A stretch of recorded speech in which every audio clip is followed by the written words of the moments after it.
उन्होंने ये निश्चय किया कि जीते जी किसी को ज़मीन नहीं लिखेंगे।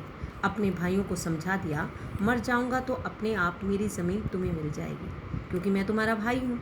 और मेरे मरने के बाद मेरी ज़मीन किसको जाएगी? मेरा तो कोई बच्चा नहीं है, कोई औलाद नहीं है, तो ये सारी ज़मीन किस पे चली जाएगी? तुम्हारे पास चली जाएगी।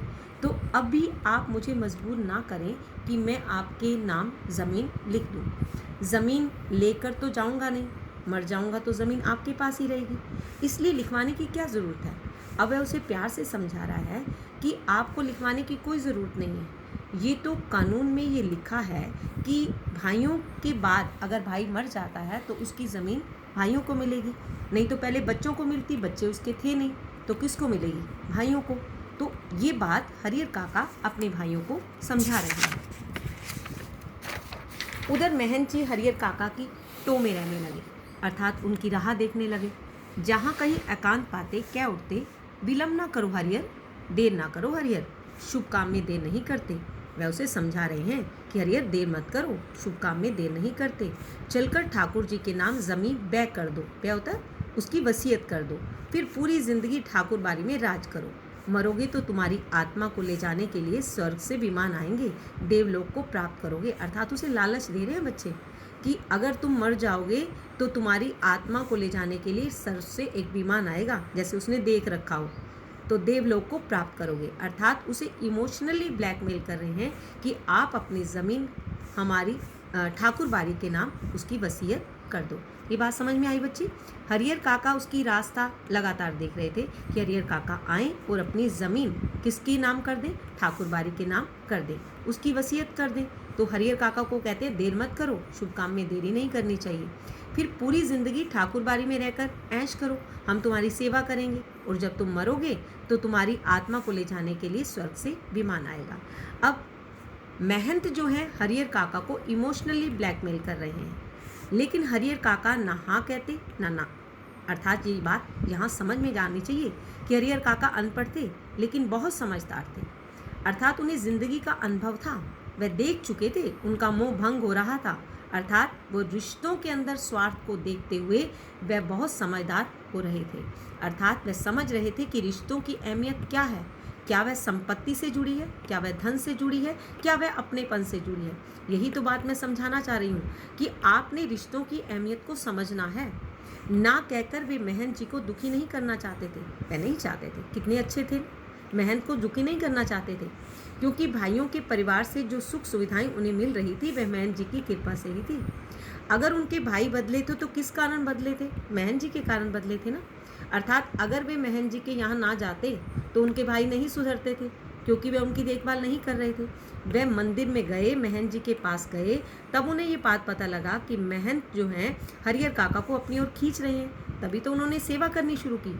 वे महंत जी की कृपा से थी, इसलिए वे उसे ना नहीं कह रहे थे। अर्थात वे हर व्यक्ति की भावनाओं की कदर कर रहे थे। रिश्तों में क्या होता है बच्चे? भावनाओं को समझना होता है, उसकी कदर करनी होती है। तो हरियर काका बहुत समझदार थे, और हाँ तो उन्हें कहना ही नहीं था, क्योंकि वे नहीं चाहते थे कि वे ठाकुर बाड़ी में अपनी ज़मीन दें, क्योंकि अपनी ज़िंदगी में अपनी ज़मीन उन्हें किसी को नहीं लिखनी थी। इस मुद्दे पर वे जागरूक हो गए थे, सचेत हो गए थे कि अपनी ज़मीन किसी को नहीं देनी है।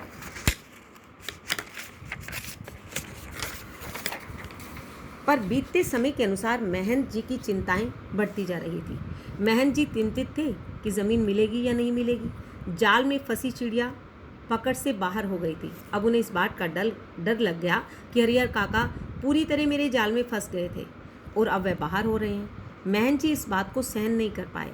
महंत जी को लग रहा था कि हरियर काका धर्म संकट में पड़ गए हैं, कि वह अपने भाइयों को ज़मीन दें या मंदिर में दें। एक और वह चाहता है कि ठाकुर जी को लिख दूं, किंतु दूसरी ओर भाई के परिवार के माया मोह में बंधा हुआ है, अर्थात उनके प्यार में बंधा हुआ है। इस स्थिति में हरियर काका का अपहरण कर ज़बरदस्ती उससे लिखवाने के अतिरिक्त दूसरा कोई विकल्प नहीं बचा। अब यहाँ ये बात साफ नज़र आती है कि महंत जी ने क्या किया बच्चे?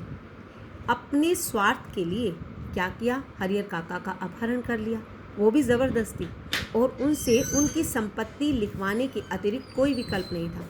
बाद में हरियर काका स्वयं राजी हो जाएगा। उन्होंने सोचा कि मैं ज़बरदस्ती उनकी ज़मीन को ठाकुर बाड़ी के नाम लिखवा लेता हूँ, फिर उनके पास कोई चारा नहीं रहेगा और हरियर काका स्वयं राजी हो जाएंगे।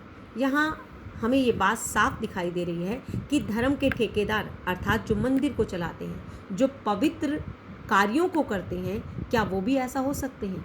अब हम सोचने पर मजबूर हैं, क्या वास्तव में रिश्ते मजबूत हैं? क्या रिश्तों की अहमियत यही है? ये बात हमें सोचनी और समझनी होगी और जानना होगा कि हम रिश्तों को कितनी अहमियत दे रहे हैं, हम कितनी भावनाओं को समझ रहे हैं। ये बात हमें ये कहानी सिखाती है बच्चे, क्योंकि ये हमारे मर्म को छूती है, हृदय को छूती है। महंत जी लड़ाकू और दबंग प्रवृत्ति के आदमी थे। प्रवृत्ति होता है स्वभाव के। अपनी योजना को कार्य रूप से परिणित करने के लिए वे जी जान जुट गए, अर्थात उसको परिणाम देने के लिए, एंड देने के लिए वे जी जान से जुट गए। हालांकि ये गोपनीयता का निर्वाह करते हुए वे कर रहे थे, अर्थात ये कार्य गोपनीय रूप से कर रहे थे। हरियर काका के भाइयों को इसकी भनक भी नहीं थी। वे गोपनीय रूप से ये कार्य कर रहे थे कि किसी तरह हरियर काका का अपहरण कर लिया जाए और उससे उसकी सारी ज़मीन ठाकुरबाड़ी के नाम लिखवा दी जाए। ये पूरा स्वार्थ हमें यहाँ पर दिखाई दे रहा है कि धर्म के ठेकेदार किस प्रकार से स्वार्थ भरा कार्य कर रहे हैं। तो हम ये क्या माने कि धर्म के रास्ते पर हमें चलाने के लिए क्या ये स्वार्थ के रास्ते पर चलाना सिखा रहे हैं? तो हमें ये भी सोचना होगा कि जहाँ मंदिर में हम जाते हैं, गुरुद्वारे में हम जाते हैं, क्या हम उससे क्या सीखते हैं? यहाँ ये बात हरियर काका की कहानी से जोड़कर हमें सिखाई जा रही है। आगे पढ़ते हैं। बात अभी हाल की है कि आधी रात के आसपास ठाकुरबाड़ी के साधु संत और उनके पक्षधर भाला, गंडासा और मंदूक जैसे लेंस एकाएक हरियर काका के दलान पर आ धमके, अर्थात आंगन में। उन्होंने क्या किया? भाला, गंडासा, बंदूक, हथियार लेकर वहां पर पहुंच गए। हरियर काका के भाई इस अप्रत्याशित हमले के लिए तैयार नहीं थे। इससे पहले कि वे जवाबी कार्रवाई करें और गुहार लगाकर लोगों को जुटाएं, अर्थात पुकारें, लोगों को जुटाएं, लोगों को इकट्ठा करें, तब तक ये आक्रमणकारी उनको पीठ पर लाद कर चंपत हो गए, अर्थात भाग गए। किसको लेकर? हरियर काका को। गांव में किसी ने ऐसी घटना नहीं देखी थी कि ऐसा भी हो सकता है कि हरियर काका को वहीं से ले जाकर अपहरण उसका कर ले। ना सुनी थी, ना देखी थी। सारा काम जाग गया, सारा गांव जो था जाग गया। शुभ चिंतक तो उन्हें यहाँ जुटने लगे, लेकिन अन्य लोग अपने दालान और मकान की छतों पर जमा होकर आहट लेने और बातचीत करने लगे। अर्थात कुछ लोग क्या किया, उन्होंने छतों पर देखा कि क्या हो रहा है उनके घर पर, और वहाँ पर जमा होकर आपस में बातचीत करने लगे कि ये क्या हो रहा है और कैसे हो रहा है। अर्थात ऐसा कार्य कभी देखा नहीं था कि लोग किसी के घर पर आएँ, उसका अपहरण करके उसे ले जाएं। अर्थात महंत ने ये कार्य बहुत बड़ा किया था, ऐसा हम सोच नहीं सकते हैं।